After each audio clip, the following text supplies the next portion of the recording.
যেই পরিস্থিতি তৈরি হচ্ছে, আমার কাছে মনে হয় যে আগামীতে যখন ডক্টর মোহাম্মদ ইউনূস ক্ষমতায় থাকবেন না, তো তিনি বা তার প্রতিষ্ঠানগুলা এখন যতটা রাষ্ট্রীয় প্রটোকল পাচ্ছে, নিরাপত্তা পাচ্ছে বা হেলোর আগে দৌড় দিচ্ছে, তখন তো এগুলো থাকবে না। এই প্রতিষ্ঠানগুলোর পরিণতি কি হবে? তবে আমি বরাবরের মতোই বলি, দেখেন, একজন ব্যক্তির সাথে রাগ থাকতে পারে, কিন্তু তার প্রতিষ্ঠানের সাথে না। এটা কোনো রাজনৈতিক প্রতিষ্ঠান না। আওয়ামী লীগের অনেক নেতাকর্মী, এমপির সাথে ওই দেশের মানুষের রাগ ছিল, কিন্তু তাদের যে সকল প্রতিষ্ঠানে অগ্নিকাণ্ডের ঘটনা ঘটেছে সেইটারও আমি তীব্র নিন্দা জানিয়েছি। কেন? কারণ এই প্রতিষ্ঠানগুলোতে সাধারণ মানুষ কাজ করে, কিছু রিজিক তাদের জন্য প্রতিষ্ঠান থেকে আসে। ব্যক্তি অপরাধ করছে, প্রতিষ্ঠান না। তবে হ্যাঁ, কোন প্রতিষ্ঠানের নাম দিয়ে যদি রাষ্ট্রকে লুট করা হয়, সেই প্রতিষ্ঠানকে জব্দ করা সরকারের কাজ।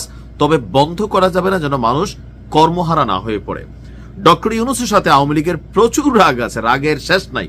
গতকালকেও দিল্লিতে দেওয়া শেখ হাসিনার যে অডিও কনফারেন্স, সেইখানেও ডক্টর ইউনূসের প্রতি তার তীব্র ক্ষোভ প্রকাশ করেছেন। এর মাঝখানে গেল 17 মাসে, জাস্ট লাস্ট কয়েক মাসে, সারা বাংলাদেশে ছড়িয়ে ছিটিয়ে থাকা গ্রামীণ ব্যাংকের যে শাখাগুলো আছে, বেশ কয়েকটাতে অগ্নিকাণ্ডের ঘটনা আপনার বা অনেক কিছু কিন্তু ঘটেছে। এমনকি প্রকাশ্যে ফেসবুকে বা সোশ্যাল মিডিয়ায় আপনার সাইটে আওয়ামী লীগ, যুবলীগ, ছাত্রলীগ, বিভিন্ন লীগের শাখারা কিন্তু বারবার বলছে যে গ্রামীণ ব্যাংকে তারা একদিন তাদের অফিস বানাবে। কেন? এই ডক্টর ইউনূস সরকারের নেতৃত্বে 32 ভাঙ্গা হয়েছে। এখন উনি কি নেতৃত্ব দিচ্ছেন? না, উনি সরকারে ছিলেন, ব্যবস্থা নেন নাই, তো সেনাবাহিনী তো পাঠাইছেন।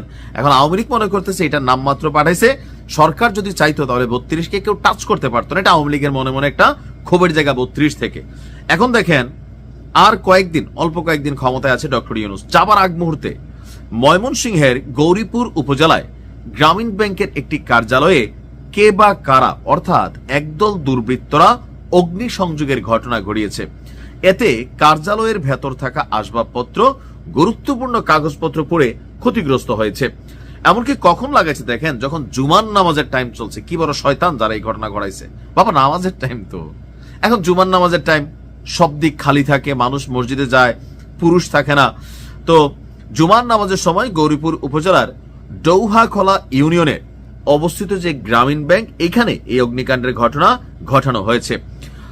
গ্রামীণ ব্যাংক গৌরীপুর শাখার ফিল্ড অফিসার রাহিমা বলছেন যে ব্যাংক কার্যালয়ের পাশেই তার বসতবাড়ি।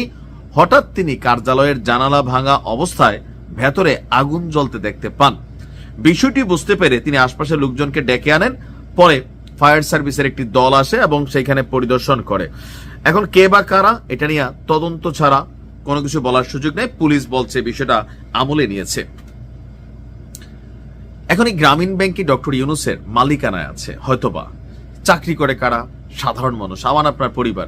গ্রামীণ ব্যাংকে যদি আপনি জ্বালাই দেন, পোড়াই দেন, ভাই আপনার লাভটা কি হবে? মনের রাগ মিটবেই তো। আপনি যদি ডক্টর ইউনূসের সরাসরি কোনো একটা বকাও দিতে পারেন, তখন আপনার এক ধরনের, কিন্তু এই প্রতিষ্ঠানগুলো, এগুলা রাষ্ট্রের সম্পত্তি, এটা আপনাকে বুঝতে হবে। তবে আওয়ামী লীগ চিন্তা করে আমরা কেন বুঝবো? ডক্টর ইউনূস তো এত শিক্ষিত মানুষ, উনি কেন বুঝলো না? উনি কেন আওয়ামী লীগকে রক্ষা করলো না? এখন দেখেন, এই যে পাল্টাপাল্টি খেলায় কার কি লাভ হচ্ছে আমি আসলে বুঝি না। এই প্রতিহিংসাগুলা কেন আসলে শেষ হচ্ছে না? তো এখনই যদি এই অবস্থা হয়, বিএনপি ক্ষমতায় আসলে অথবা যারাই ক্ষমতায় আসুক, তারা কি ডক্টর মোহাম্মদ ইউনূসের গ্রামীণ ব্যাংকে এই পরিমাণ প্রটোকল দিবেন? অথবা প্রশাসন কি এত তড়িৎ গতিতে, বিদ্যুৎ গতিতে সাপোর্ট দিবে? এই দেশে তো আমরা পড়ছি যে কি ডাক্তার আসিবার পূর্বে রুগীটি মারা গেল। আর যে কোনো অপরাধ, ক্রাইম সিনে পুলিশ সবসময় দেরিতে পৌঁছায়। আর চিন্তা করেন, ভবিষ্যতে কখন যদি আওয়ামী লীগ আসে, তাহলে এই গ্রামীণ ব্যাংকে নিয়ে তাদের যে ওয়াদা, আওয়ামী লীগের যতটুকু রগে চিনি বা বুঝি, তারা অনেক কিছু ঘটাবে। তখন ডক্টর ইউনূস কি করবেন? আর এগুলোতে রাষ্ট্রের কি লাভ হবে?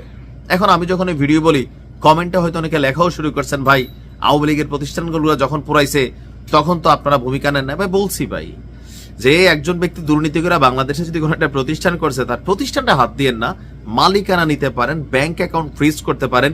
কিন্তু এই প্রতিষ্ঠানগুলোতে যারা চাকরি করে, খুবই নিডি পিপল, রাষ্ট্রের মানুষ, এমনকি প্রতিষ্ঠান থেকে যে আউটপুট হচ্ছে এটা রাষ্ট্রের মধ্যে থাকতেছে, রাজস্ব হচ্ছে, কর্মসংস্থান বাড়তেছে। সো ব্যক্তির সাথে রাগ থাকতে পারে, গুসা থাকতে পারে, প্রতিষ্ঠানের সাথে না। তো এখন আমরা কি বলবো? না পারছি আওয়ামী লীগের প্রতিষ্ঠানগুলারে আমাদের বক্তব্যের মাধ্যমে বাঁচাইতে মবই তৈরি হয়েছে। হয়তো ভবিষ্যতে এরকম দৃষ্টান্ত খারাপ কিছু আবার আওয়ামী লীগের সময় আমরা দেখতে পারি, তবে এটা উচিত না। আবারও বলি, উচিত না কারো বাড়ি ঘরে আগুন দেওয়া, কারো প্রতিষ্ঠানে আগুন দেওয়া। যেই খেলা আপনি শুরু করবেন এটা আপনাকে ভোগ করতে হবে। তখনও হয়তো রাষ্ট্রের পক্ষ থেকে বলা হবে আমরা চেষ্টা করতেছিলাম, একদল মববাজ আইসা গ্রামীণ ব্যাংকে এই ঘটনা ঘটাইছে।